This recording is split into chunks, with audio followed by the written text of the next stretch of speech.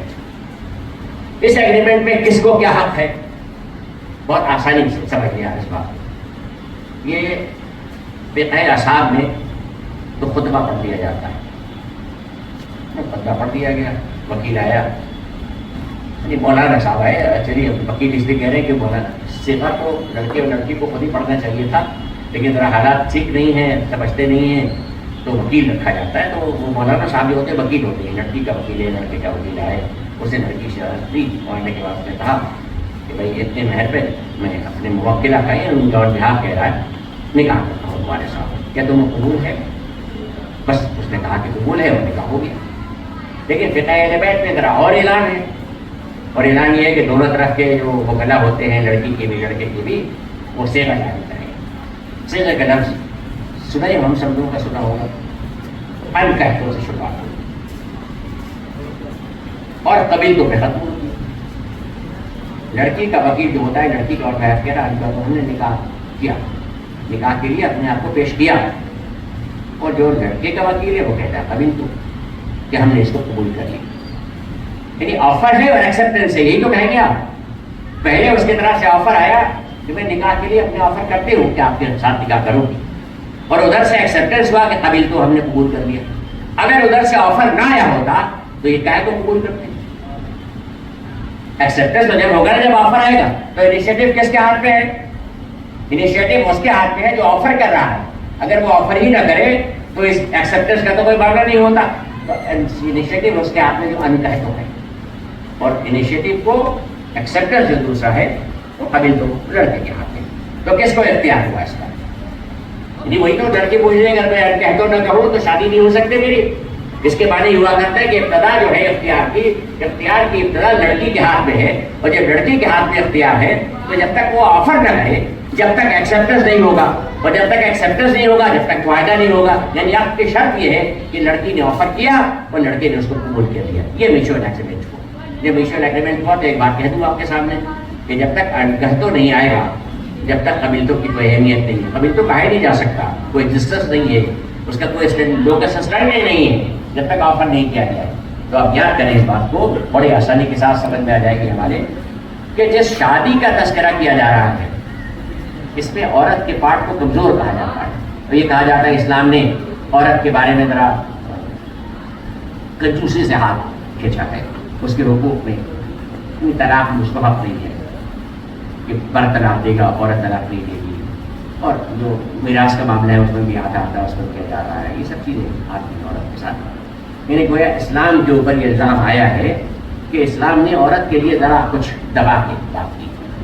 لیکن اسلام تو قرآن کا نام ہے, بغیر قرآن کے تو اسلام کا تصور نہیں کیا جا سکتا. اب آپ حضرات کے ہاتھ میں موبائل ہوتا ہے, ہمارے سارے بچے جب چاہیں کلک پہ دیکھتے لگا کے دیکھتے ہیں, ٹچ اسکرین پہ دیکھتے ہیں. اگر ٹچ کریں گے آپ ڈھونڈیں گے قرآن میں تو عورتوں کے نام سے آپ کو سورہ نساء مل جائے گی. 176 آیتوں والی سورہ نساء مل جائے گی جو عورت سے متعلق ہے. لیکن کوئی سورہ رجال نہیں ہے مرد سے متعلق.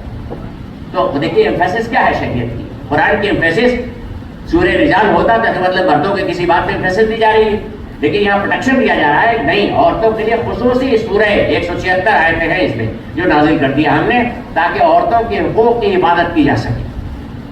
تو جو جس کو خداوند عالم نے کہا بایولوجیکلی کمزور ہے, جسے خداوند عالم نے صنف نازک کہا ہے, جسے آپ سمجھتے یہ ہیں کہ ذرا کمزور ہے, اور ہندی زبان میں بھی ابلا کہا جاتا ہے, حالانکہ نہیں اس کو طاقتور بنایا جائے لیکن اب بھی ابلا کہا جا سکتا ہے, اور تمام اس کی مشکلیں ہیں. اس مشکل کو خداوند عالم نے پہلے محسوس کر کے بتا دیا کہ سب سے پہلے ہم یہ بتائے دیتے ہیں کہ ہماری ایمفیسس کیا ہے. ہماری ایمفیسس رجال نہیں ہے, ہماری ایمفیسس نساء ہے, تاکہ یہ معلوم ہو سکے کہ جس کے حق تلفی کی گنجائش زیادہ ہوتی ہے اس کے طرح ہم ذکر اور واضح کر دیتے ہیں تاکہ اس کے حق کو کھول کے تمہارے سامنے پیش کر دیں.